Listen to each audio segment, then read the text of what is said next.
ఓట్ల దొంగ గద్దె దిగాలి అని డిమాండ్ చేస్తూ రాజమహేంద్రవరంలో కొవ్వొత్తుల ర్యాలీ నిర్వహించారు. స్థానిక దానవాయిపేట ఎస్కేవిటి స్కూల్ వద్ద నుంచి నందం గనిరాజు సెంటర్ మీదుగా జాంపేట గాంధీబొమ్మ సెంటర్ వరకు ఈ ర్యాలీ చేపట్టారు. నగర కాంగ్రెస్ అధ్యక్షులు బాలేపల్లి మురళీధర్ ఆధ్వర్యంలో జరిగిన ర్యాలీలో నరేంద్ర మోదీ డౌన్ డౌన్ అంటూ దారి పొడవునా నినాదాలు చేశారు.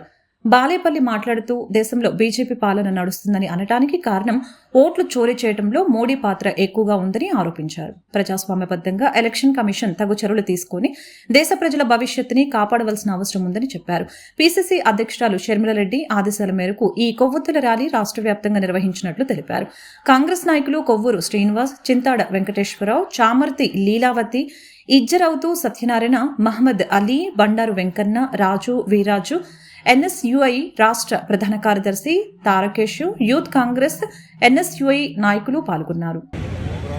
ఈ రకంగా కనుగొనబడింది అంటే ఒక నియోజకవర్గంలో 1 లక్ష పైచీలకు ఈ రకమైనటువంటి ఓట్లు, దొంగ ఓట్లు కానీ లేదంటే ఉండకుండా ఓట్లు కానీ ఉన్నాయి అని అంటే మరి ప్రజల యొక్క భావం, వారు ఎవరిని గెలిపించాలి, ఎవరిని అధికారంలో తీసుకొని రావాలనే వారి యొక్క ఆలోచన వ్యతిరేకంగా ఇక్కడ రిజల్ట్ వస్తుంది, తీర్పు వస్తుంది.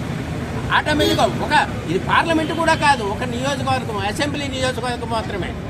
కాబట్టి వెంటనే కూడా దీని మీద మా రాహుల్ గాంధీ గారు సమావేశం ఏర్పాటు చేసి దీన్ని ప్రెస్ వారికి, ప్రజలకు, దేశ ప్రజలకు వివరించడం జరిగింది.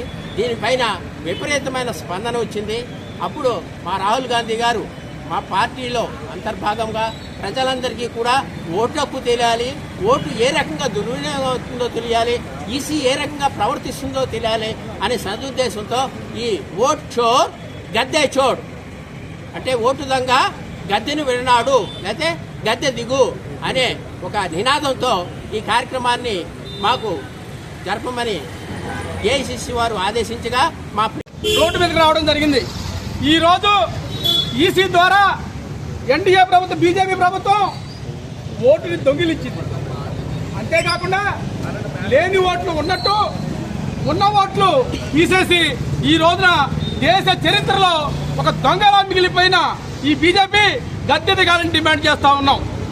ఈరోజు రాహుల్ గాంధీ గారు ఈసీ ఇచ్చే సాక్ష్యాలతో, ఈసీ ఇచ్చినటువంటి మెటీరియల్తో ఈ రోజున దొంగ ఓట్లు తేల్చి లేని ఓట్లు జాయిన్ చేసుకోవడం ఒక సన్యాసి, ఒక యోగికి కొన్ని వందల మంది పిల్లలు ఉన్నట్టుగా, 150 మంది పిల్లలు ఉన్నట్టుగా చిత్రీకరించారు. కానీ ఈరోజు కాంగ్రెస్, బీజేపీ, యాంటీ బీజేపీ ఓట్లని తొలగించడం పెద్ద దొంగతనంగా భావిస్తా ఉన్నాం. ఈ దొంగతనాన్ని బట్టబయలు చేసినటువంటి రాహుల్ గాంధీ గారికి ప్రాణాపాయం ఉందని కూడా ఈరోజు మేము భయపడతా ఉన్నాం. వారందరికీ మా కాంగ్రెస్ శ్రేణులు రాహుల్ గాంధీ గారికి అండగా ఉంటాం. ఈ దొంగ ఓటు తేల్చాలి, ఈసీ సక్రమంగా ఇందులో దర్యాప్తు చేసి దాన్ని సరళ చేయాల్సిందిగా కోరుతా ఉన్నాం.